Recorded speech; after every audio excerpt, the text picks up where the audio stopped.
In this lecture, we are going to discuss the numericals which are based on the general properties of nuclei and nuclear models. So first of all, in the few numericals, we will discuss the binding energy per nucleon. These numericals will be based on the binding energy per nucleon. First numerical is that calculate the binding energy per nucleon of chlorine nucleus. Now this chlorine is chlorine 35. Chlorine 35 nucleus whose mass is equal to 34.9800 AMU. Now what is binding energy per nucleon? We have already studied what is binding energy. Now binding energy, it is the energy which is released when the protons and neutrons, or you can say the nucleons, they come together and bind with each other and they form a nucleus. And when this process it happens, energy is released from the nucleus. So that energy is called as binding energy, and binding energy per nucleon is nothing but the total binding energy or total energy which is released divided by total number of nucleons. Now what is AMU? That also we have already done. AMU, it is the unit of mass. This is the unit in which the mass of the various nuclei, proton, neutron and other nuclei, the mass is measured in AMU. So 1 AMU, it is also represented by 1 U. So this atomic mass unit, it is defined as 1/12 of the mass of one carbon 12 atom, and from there we had done that the energy which is equivalent to 1 AMU, that is 1 AMU times C square. So this will give you the energy equivalent to 1 AMU, and this comes out to be approximately 931 mega electron volt. 1 electron volt is equal to 1.6 into 10 raised to power minus 19 joules, and mega electron volt is into 10 power 6. So here mega means into 10 power 6 electron volt. So we are given with the mass of a neutron which is given in AMUs, and we are given the mass of hydrogen atom, or you can see the proton, that is also given in AMUs. So binding energy, the formula of binding energy we have already done. It is equal to the sum of the masses of all the nucleons, sum of the masses of individual nucleons minus the mass of the nucleus times C square. That will give you the binding energy. So we have multiplied C square. We have taken C square inside the bracket, so we will get Z times mass of hydrogen atom times C square plus neutron number into mass of a neutron times C square minus mass of the nucleus of chlorine atom times C square.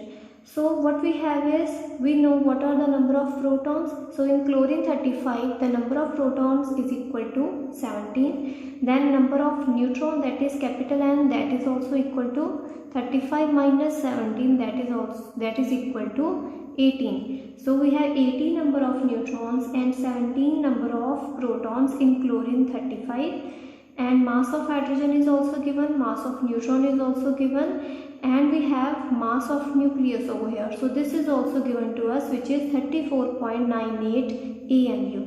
Now when you will substitute the mass of hydrogen, mass of neutron, mass of nucleus, that is given in AMU, or you can say in U. So this can be written as AMU, or this can be written as U. So when you will multiply the mass into C square, the mass is given in AMUs times C square. So that will be just 1 U times C square. So there you will get 1 AMU times C square. So that can be taken approximately equal to 931 mega electron volt. So we will substitute the values that we have. First we have the number of protons, which is equal to 17, into mass of the hydrogen atom, which is 1.007825 AMU.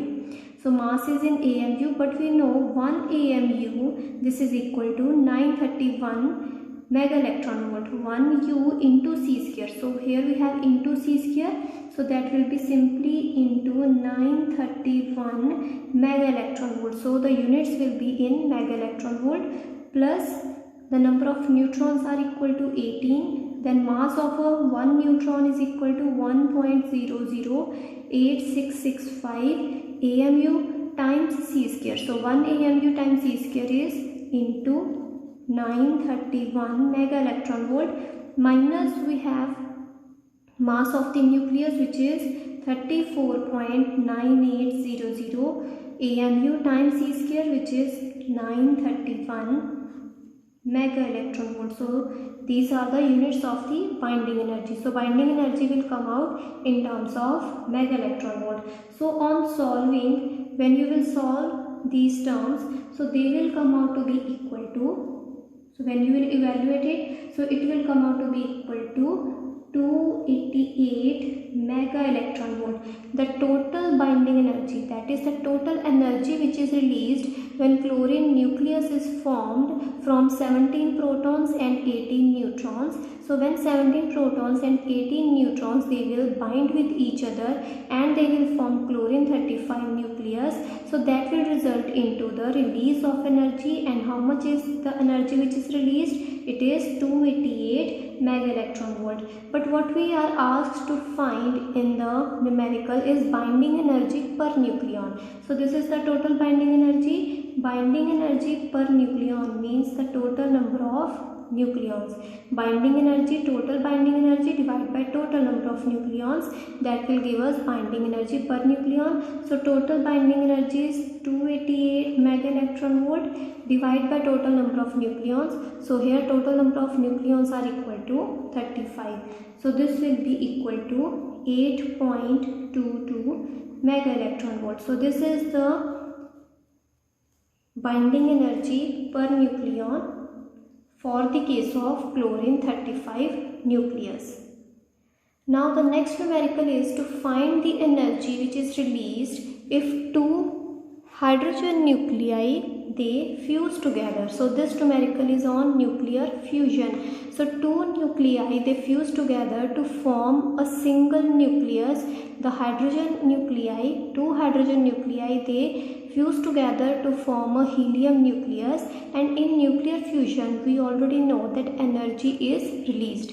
In nuclear fission as well as in fusion, energy is released, and we have to find out how much energy is released when this nuclear fusion will occur. Now what we are given with? We are given the binding energy per nucleon of hydrogen nucleus and binding energy per nucleon of helium nucleus. So we are given with binding energy per nucleon. Now what is meant by binding energy per nucleon? So from binding energy per nucleon, first of all we will find the total binding energy. Now binding energy per nucleon is nothing but total binding energy divided by total number of nucleons. So total binding energy will be equal to the binding energy per nucleon into total number of nucleons. So binding energy per nucleon times the total number of nucleons, that will give us the total binding energy of a nucleus. So here we have shown one hydrogen nucleus, it fuses with another hydrogen nucleus and helium nucleus is formed and energy is released. So during this process, energy is released and we have to find what is this amount of energy which is released. So what we are given with? Only the binding energies. So we can calculate the total binding energy of hydrogen nucleus, and it will be equal to binding energy per nucleon times the total number of nucleons.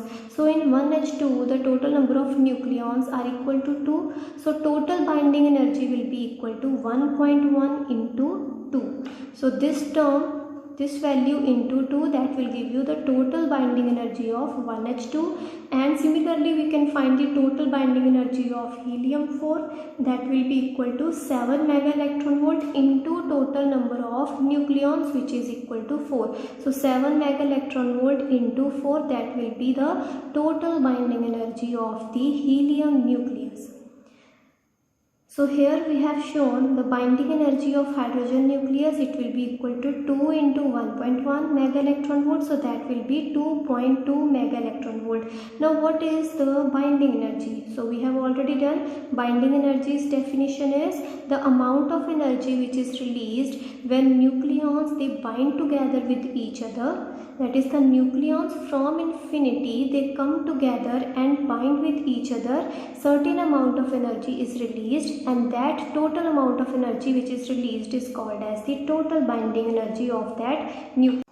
Now binding energy can also be defined in another way, that it is the energy which when supplied to the nucleus. So binding energy is the energy which is when supplied to a nucleus, the nucleus it will get separated into its constituents. So binding energy, it is the energy first of all which is released when constituents they come from infinity, they come together and bind with each other, energy is released.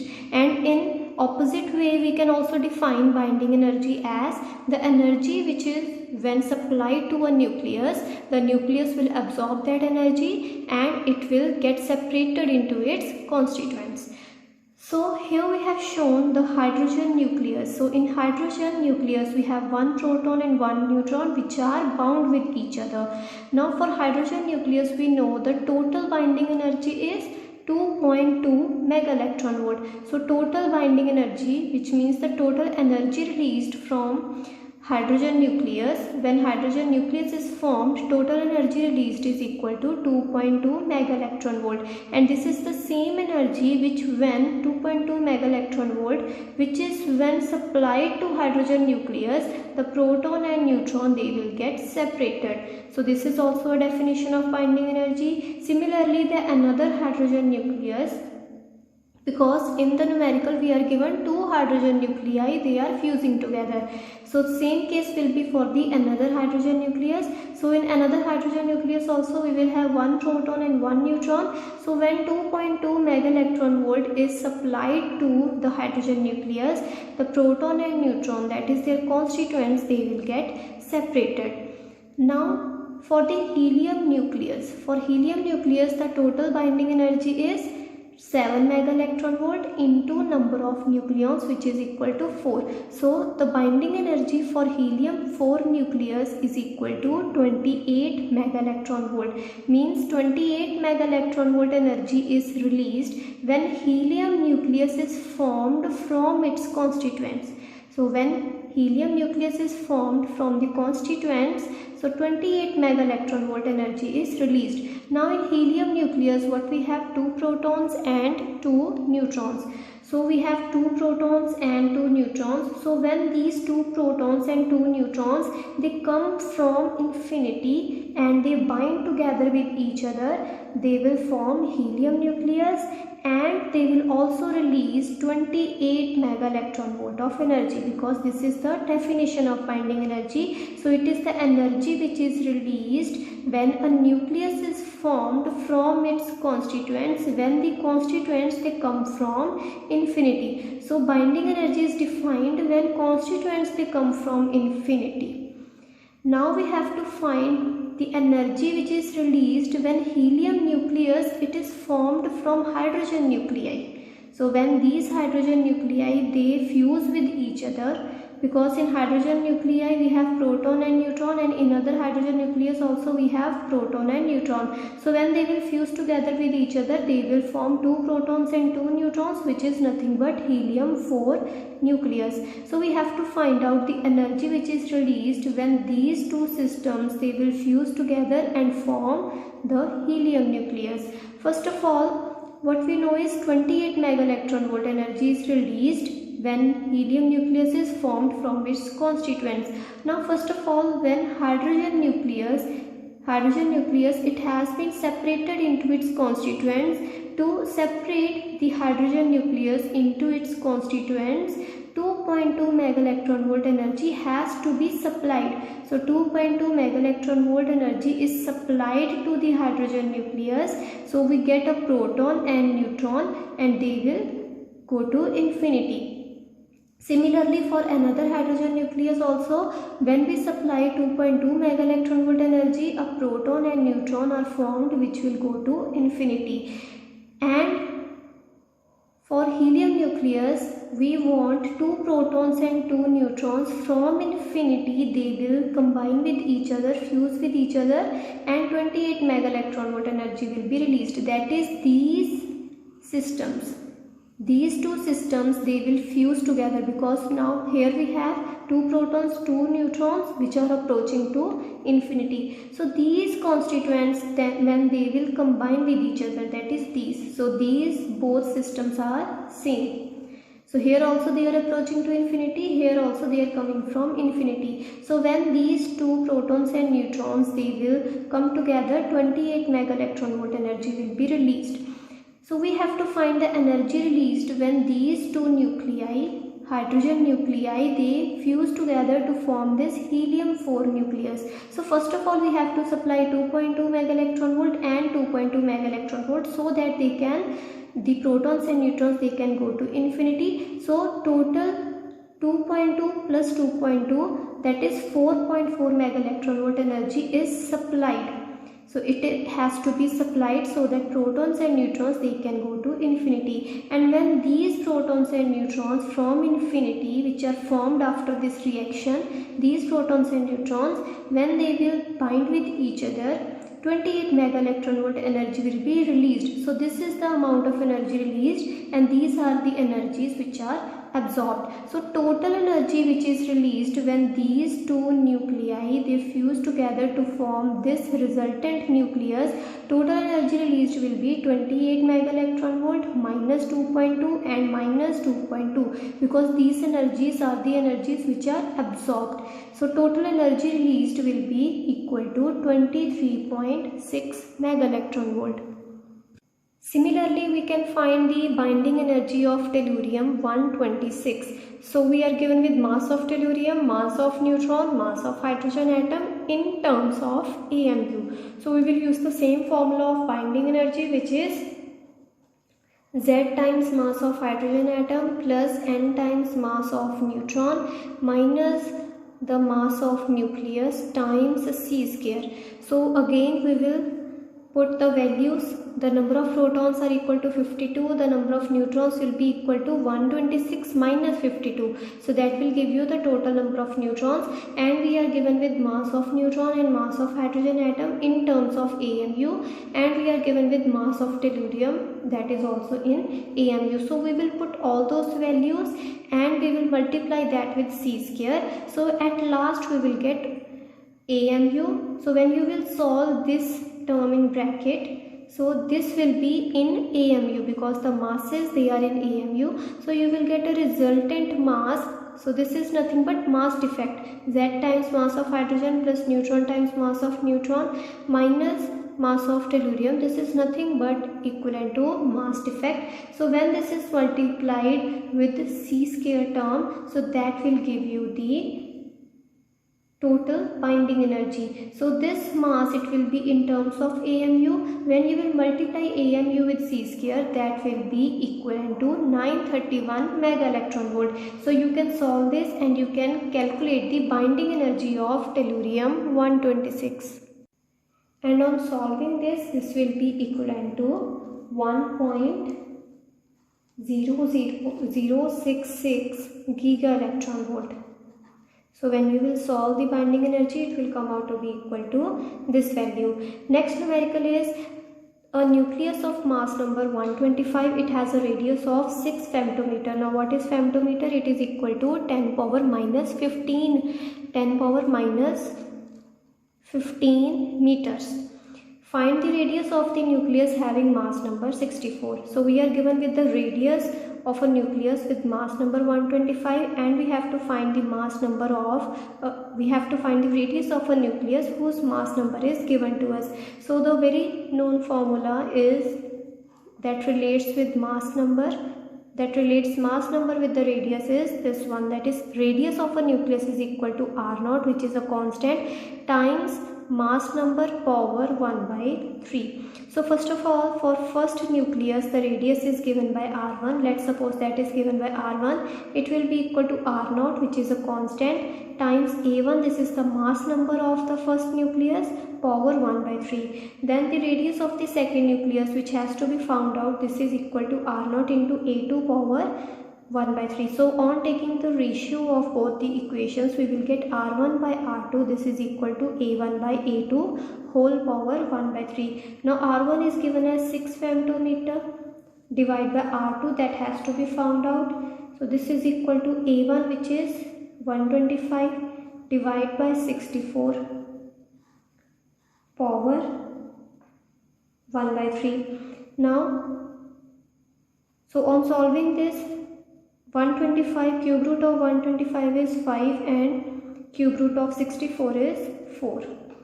So radius of the second nucleus, with mass number 64, it will be equal to, so on simplifying this equation, we will get 6 femtometer into 4 divided by 5. So this will be equal to 24 femtometer divided by 5, and this will be equal to 4.8 femtometer. So this is the radius of a nucleus with mass number 64. Now various other numericals in the first chapter you can do to find the binding energy of a deuteron, of an alpha particle, of another nucleus, any other nucleus. So binding energy can be easily found using this formula, and you have to keep in mind the mass is given in AMUs, and when you will multiply it with C square, AMU times C square is equivalent to 931 mega electron volt. So you have to, at the end you have to put 1 AMU times C square as 931 mega electron volt. So you will get energies in terms of electron volt. So next numerical is, so the second chapter, which is of nuclear models, the most common numerical which is asked is to find the ground state of a nucleus using the shell model. So numericals are asked on the shell model. So you can be given with any nucleus. So here we have oxygen 17, copper 63, aluminium 27. So you can be given with any nucleus, and you are asked to find the ground state of those nuclei. So for ground state, we must remember the various levels that are given by shell model, as the first level is 1s1 by 2, second is 1p3 by 2, third is 1p1 by 2, and so on. So first of all, you have to write the configuration. So for oxygen 17, we have 8 number of protons and we have 9 number of neutrons. So you can write the configuration of proton as well as neutron, but here we are going to write just the configuration of a neutron, because the protons, they are all paired. So protons are all paired, and we know that according to shell model, only the unpaired nucleon, it contributes to the properties of a nucleus. So shell model, it tells us the unpaired proton or the unpaired neutron, it decides the properties of the nucleus. And what are the properties of the nucleus? The spin of the nucleus, parity of the nucleus, angular momentum of the nucleus. So those properties, they are decided by the unpaired nucleon. And in the case of oxygen 17, we have 8 protons. So all the protons, they will be paired because it is even number of protons. But we have 9 number of neutrons. So one neutron, it will be left unpaired. And we have to see that in which level that neutron is unpaired. So we have to write the configuration for the case of neutron. So you can also write the configuration of protons also, but that will not be of any use to us, because we have to find the ground state. We have to find the properties of the nucleon, of the nucleus in the ground state. So for the case of neutron, we will write the configuration. So here we have 9 number of neutrons. So first level is 1s1 by 2. So in 1s1 by 2, maximum number of protons or neutrons that can be accommodated is equal to 2. So we have 9 number of neutrons. So 2 neutrons will be accommodated in the first level. Then we have 1p3 by 2. So in this 4 number of neutrons can be accommodated. So 4 plus 2, that is 6 number of neutrons have been accommodated till now. So we are left with 3 number of neutrons. So next level is 1p 1 by 2, and in 1p 1 by 2 the number of nucleons that can be accommodated is equal to 2. So here 1 by 2, 3 by 2, 1 by 2, again these are the total angular momentum quantum number, that is these are the values of small j, and total number of nucleons that can be accommodated is given by 2j plus 1. So this we have already done in lecture related to shell model. So this we have already covered. The total number of nucleons that can be accommodated is equal to 2j plus 1. So 2j plus 1 protons as well as 2j plus 1 neutrons can be accommodated. Now in this 1p 1 by 2, 2 neutrons will be accommodated, and we have 3 neutrons which are left, because till now 6 neutrons have been filled and 3 more neutrons have to be filled. So from 3 neutrons, 2 neutrons will be filled in 1p 1 by 2, and after 1p 1 by 2 we have 1d 5 by 2. So in 1d 5 by 2, 6 neutrons can be accommodated, but we are left with only 1 neutron, because 1 neutron is just left over here. So 4 plus 2, 6, 7, 8. 8 neutrons have been filled. So the last neutron, it will go to 1d 5 by 2. So this level, it will decide the properties of the nucleus, because the neutron is unpaired in 1d 5 by 2. So in 1d 5 by 2, the j value is given by 5 by 2. So j value is nothing but the spin of the nucleus. So the j value of the unpaired neutron level, the neutron, it is unpaired in 1d 5 by 2. So the j value of that level is equal to the spin of the nucleus. Now spin of the nucleus is nothing but the total angular momentum of the nucleus. So spin of the nucleus will be equal to 5 by 2. So this is the ground state configuration. So spin of the nucleus, it will be equal to 5 by 2. Then we have the parity of the nucleus. Parity is given by -1 power L. Now L will be taken. L is the orbital angular momentum quantum number of the unpaired level, the level in which the neutron is unpaired. Now this is unpaired in 1d level, and for d, L value is equal to 2. So parity will be equal to -1 power 2, this will be equal to +1. So the ground state nucleus of oxygen 17, it will have even parity, and the state of this nucleus, it will be written as the value of j, which is 5 by 2, and in the superscript we write the sign of parity. So parity sign is plus in this case. So this is how we write the state of the nucleus. Spin of the nucleus will be 5 by 2. Parity of the nucleus will be +1. Now for the case of copper 63, the number of protons, they are given by 29, and number of neutrons will be equal to 63 minus 29, which will be an even number. So the number of protons is an odd number. So protons will be unpaired in case of copper 63. So there are 29 number of protons. So first of all we will write the levels. First level is 1s 1 by 2, then we have 1p 3 by 2, then we have 1p 1 by 2, then 1d 5 by 2, then 2s 1 by 2, then 1d 3 by 2, and after 1d 3 by 2 we have 1f 7 by 2. So in 1s 1 by 2, 2 protons will be accommodated. In 1p 3 by 2, 4 protons will be accommodated, because here we are talking about protons, because the number of protons is odd. So proton will be unpaired in this case, and neutrons will be completely paired. So in 1p 1 by 2, 2 protons will be there. In 1d 5 by 2, 6 protons. In 1s 1 by 2, 2 protons. In 1d 3 by 2, 4 protons. So till now how many protons have been accommodated? 4 plus 2, 6, 7, 8, 8 plus 2, 10, 16, 16 plus 4, total 20 protons have been accommodated till this level, and in 1s7/2 8 protons can be accommodated, and the last left over proton it will be accommodated in 2p3/2. So the next level after 1f7/2 is 2p3/2, and the one proton which is left it will be placed in 2p3/2. Now this level it will decide the properties of the nucleus of copper 63. So for the last unpaired level, the value of L is equal to 1 because it is in 2p.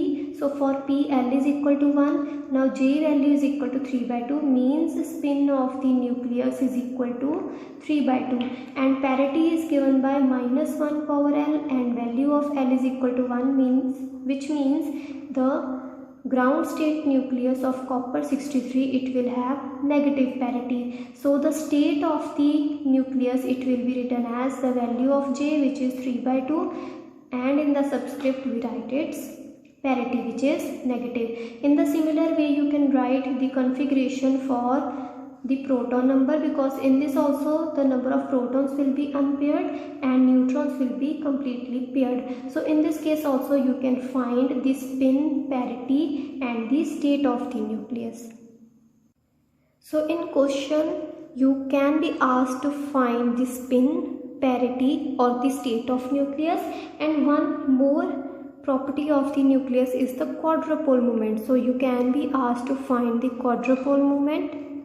So quadrupole moment will also be found out from the last level in which either proton or neutron is unpaired, and we have already done the formula of quadrupole moment. It is equal to -3/5 into 2j minus 1 over 2j plus 2. So kindly correct this expression in the denominator. So in Modern's book it is written as 2j plus 1 in the denominator. It must be 2j plus 2 into r0 into a power 1/3. So there we had 2j minus 1 over 2j plus 2 into RMS radius square. So there we had the square of the RMS, root mean square of the radius and its square. So in the formula of quadrupole moment we had 2j minus 1 over 2j plus 2 into the square of root mean square radius, and root mean square radius is nothing but 3/5 of the radius of the nucleus, and radius of nucleus is r0 into a power 1/3. So this total power 2, because here we have the square of the root mean square radius. So this J value is the value of J in which the proton or neutron is unpaired. So quadrupole moment it will also be decided by the level in which the neutron or proton is unpaired. So for example for copper 63 the value of J is given by 3/2 because the last proton it is unpaired in this level whose J value is given by 3/2. So here you will put the value of J which is 3/2, and you will put the value of R0 which is approximately 1.2 femtometer, and you know the value of capital A which is equal to 63 for the case of copper. So you will evaluate this expression and that will be in meter square, and this can also be converted in barns. So quadrupole moment it has dimensions of area, so its value will be in meter square. So you can see from here you have R0 square. All other quantities they do not have any units, so only quantity which has units is R0 which is the radius. So when you will evaluate this expression you will get the units will be in the radius square, or you can say meter square. So you can convert that value that you will get in terms of barns. So 1 barn is equal to 10 power minus 28 meter square. So you can use this expression and convert this quadrupole moment in meter square in terms of barns.